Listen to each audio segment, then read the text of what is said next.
que os caras falaram assim, pô, mas como é que foi o processo, não sei o quê? Não tem processo, né? Por exemplo, o Monark, no caso, ele não, tem... processo de quem? Não tô... Do Monark. Do Monark, dos caras que perderam as contas nas redes sociais e tal, né? Que são os caras que mais ficam puto, né? Como é que não teve, tipo, os advogados deles sabem do que se trata, eles conseguem se defender? Então, aí são duas coisas, né? Uma coisa é ter processo. Uhum. Outra coisa é ter o processo e você não ter acesso à integralidade do processo, que é uma das bizarrices que o Supremo tem feito, né? Você é acusado de uma coisa que, inclusive, a legislação garante. Pô, você está sendo investigado, né? Tirando... vai ter uma... Você não pode saber que a polícia está planejando ter uma busca e apreensão na sua casa daqui a uma semana, por razões óbvias. Tá. Mas todo o resto do processo deveria ter o direito de se defender. E o que foi revelado, inclusive pelos documentos que o Twitter mandou para o Congresso americano, é de que muitas vezes eles tinham que cumprir decisão. E assim, se eu tenho uma rede social, tanto que, voltando ainda mais ao raciocínio, se você tem você me acusa de um crime aqui no Flow, aí você publica no YouTube.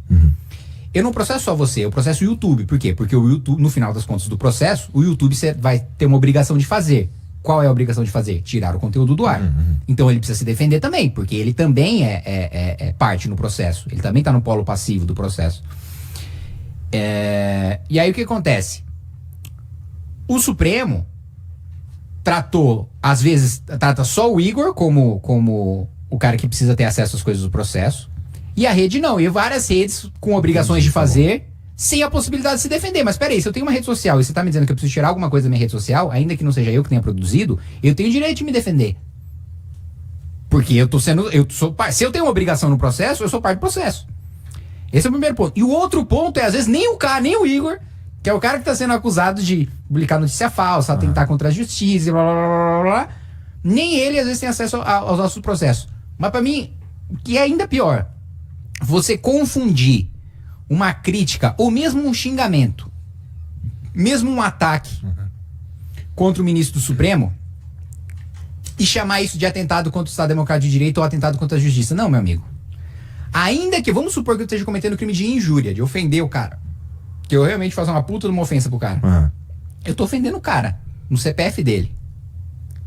Por que sempre que alguém vai lá me xinga ou me calunia e tal, o Ministério Público não enquadra como um atentado contra o Poder Legislativo? Porque é um absurdo. Eu sou deputado.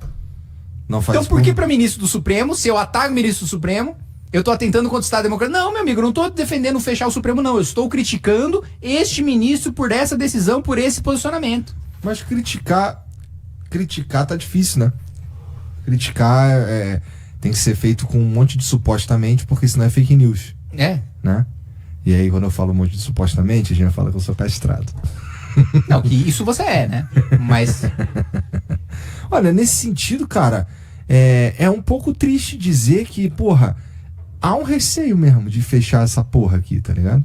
Então, assim, eu não sei, então eu prefiro jogar do lado seguro. Entendi. Então você se vendeu pro sistema. Não, que é completamente diferente. Ainda estamos falando do assunto. Você transformou o Flow numa TV Justiça.